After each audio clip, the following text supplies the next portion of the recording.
اردو افسانے کو موجودہ منزل تک پہنچنے کے لیے بہت سے نشیب و فراز سے گزرنا پڑا ہے۔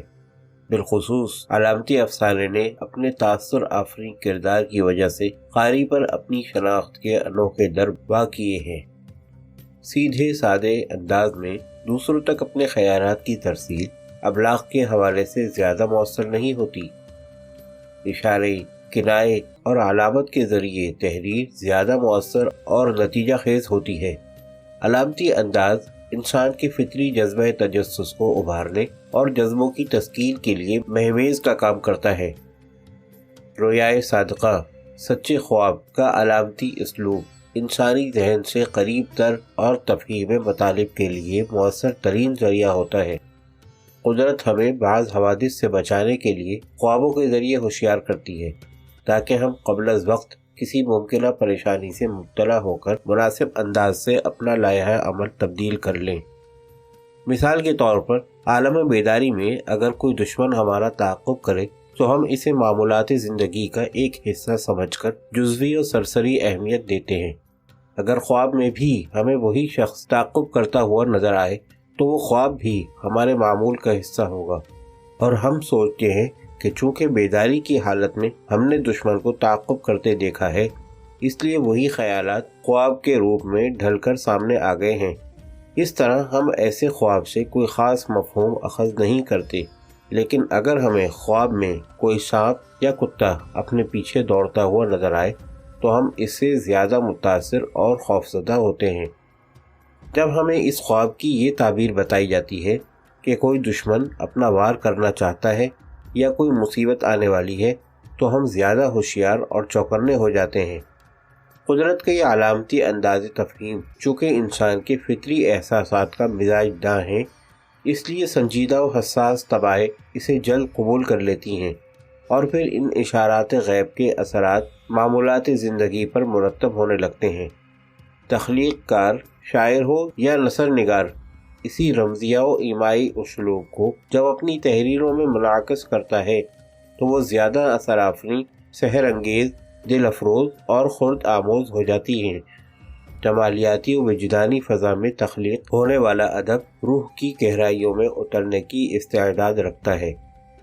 زبان میں روزمرہ محاورات، ضرب الامثال، تشبیہات، استعاروں اور مجاز مرسل وغیرہ کا استعمال علامت نگاری ہی تو ہے۔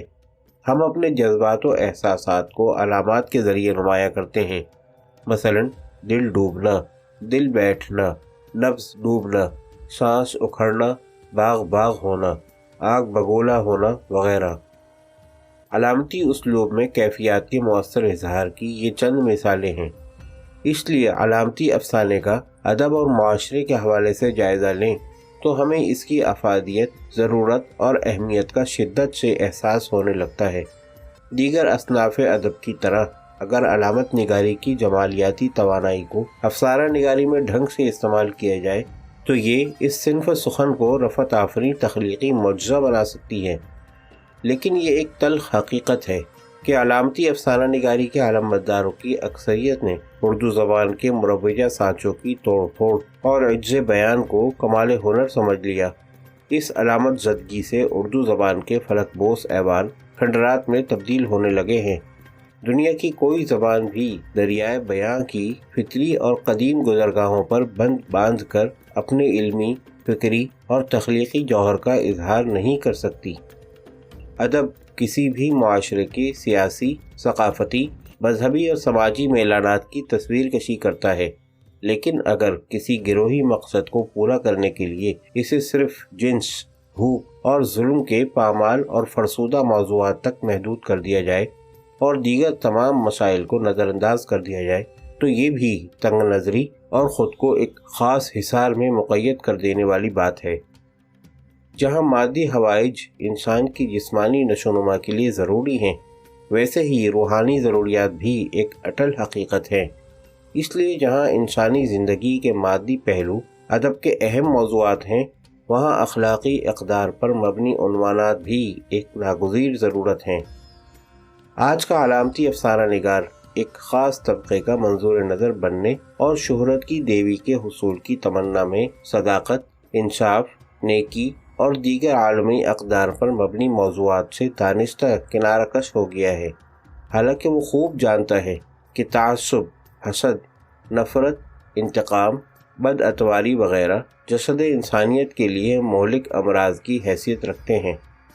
ان ہلاکت آفریں ہتھیاروں نے عالمی اقدار کی ترویج کے ارتقائی عمل کو ہولناک انجام سے دوچار کر دیا ہے۔ اس صورتحال میں آج کے بیشتر علامتی افسانہ لکھنے والے ادیب ادب اور معاشرے کے لیے اپنا یادگار کردار ادا کرنے کے بجائے کنویں کے مینڈک بن کر ایک محدود فضا میں قید ہو چکے ہیں۔ خلاصہ کلام یہ ہے کہ جب شکستہ پا زبان اور مفلوج موضوعات کا سہارا لیا جائے گا تو اس کا منطقی نتیجہ یہی نکلے گا کہ ہر علامتی تحریر پیچیدہ ہو کر بے معنویت کا شکار ہو جائے گی اور قاری ابہام کے خارزاروں میں بھٹک کر منزل سے دور ہوتا چلا جائے گا۔